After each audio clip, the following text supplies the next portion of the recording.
Welcome to our continuing series, Questions and Answers for a World in Crisis, from the words of Sri Aurobindo and the Mother. Fear. From the Mother. Generally speaking, perhaps the greatest obstacle in the way of man's progress is fear. A fear that is many-sided, multiform, self-contradictory, illogical, unreasoning, and often unreasonable. Of all fears, the most subtle and the most tenacious is the fear of death. It is deeply rooted in the subconscious, and it is not easy to dislodge. It is obviously made up of several interwoven elements: the spirit of conservatism and the concern for self-preservation, so as to ensure the continuity of consciousness, the recoil before the unknown, the uneasiness caused by the unexpected and the unforeseeable, and perhaps, behind all that, hidden in the depths of the cells, the instinct that death is not inevitable, and that if certain conditions are fulfilled, it can be conquered. Although, as a matter of fact, fear in itself is one of the greatest obstacles to that conquest. For one cannot conquer what one fears, and one who fears death has already been conquered by it. How can one overcome this fear? Several methods can be used for this purpose. But first of all, a few fundamental notions are needed to help us in our endeavor. The first and most important point is to know that life is one and immortal. The forms are countless, fleeting, and brittle. This knowledge must be securely and permanently established in the mind, and one must identify one's consciousness as far as possible with the eternal life that is independent of every form, but which manifests in all forms. This gives the indispensable psychological basis with which to confront the problem, for the problem remains.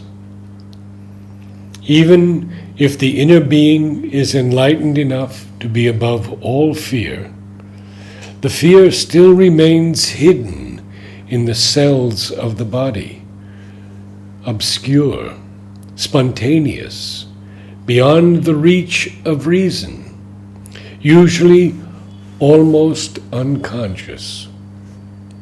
It is in these obscure depths that one must find it out, seize hold of it, and cast upon it the light of knowledge and certitude. The first method appeals to the reason.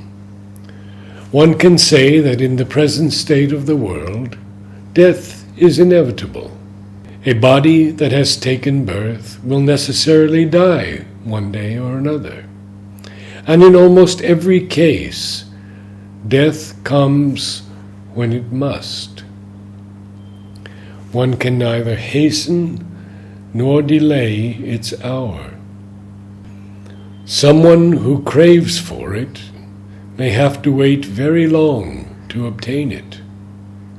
And someone who dreads it may suddenly be struck down in spite of all the precautions he has taken. The hour of death seems therefore to be inexorably fixed. except for a very few individuals who possess powers that the human race in general does not command. Reason teaches us that it is absurd to fear something that one cannot avoid. The only thing to do is to accept the idea of death and quietly do the best one can from day to day, from hour to hour, without worrying about what is going to happen. This process is very effective when it is used by intellectuals who are accustomed to act according to the laws of reason. But it would be less successful for emotional people who live in their feelings and let themselves be ruled by them. No doubt, these people should have recourse to the second method, the method of inner seeking, beyond all the emotions. In the silent and tranquil depths of our being, there is a light shining constantly, the light of the psychic consciousness. Go in search of this light. Concentrate on it. It is within you.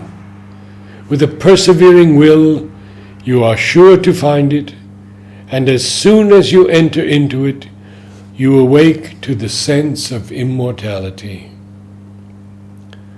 You have always lived. You will always live. You become wholly independent of your body. Your conscious existence does not depend on it. And this body is only one of the transient forms through which you have manifested. Death is no longer an extinction. It is only a transition. All fear instantly vanishes, and you walk through life with the calm certitude of a free man. The third method is for those who have faith in a God, their God, and who have given themselves to Him.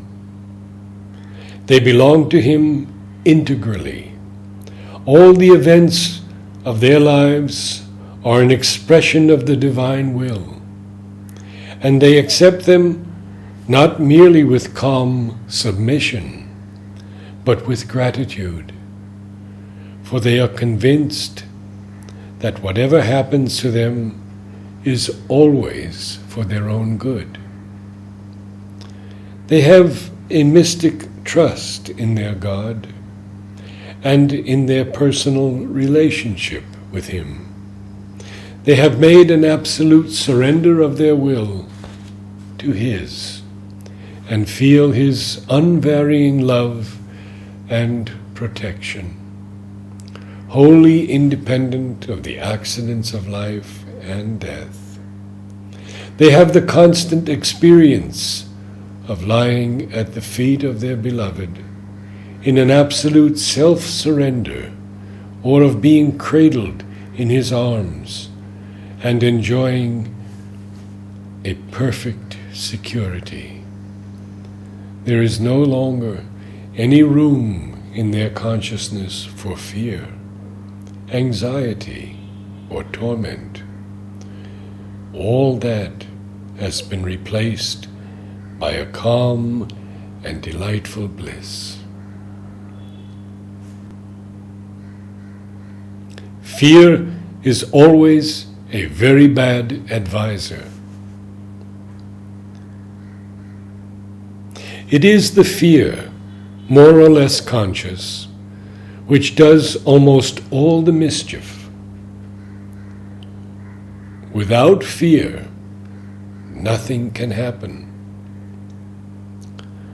Do not fear. Keep your confidence. All these troubles will leave you. With my love and blessings. Stop fearing, and the bothers will stop also. A child of mine cannot fear. Blessings.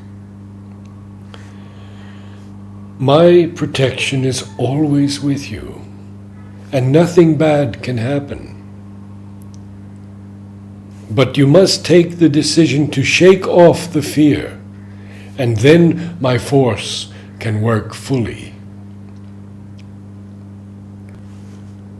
Do not torment yourself.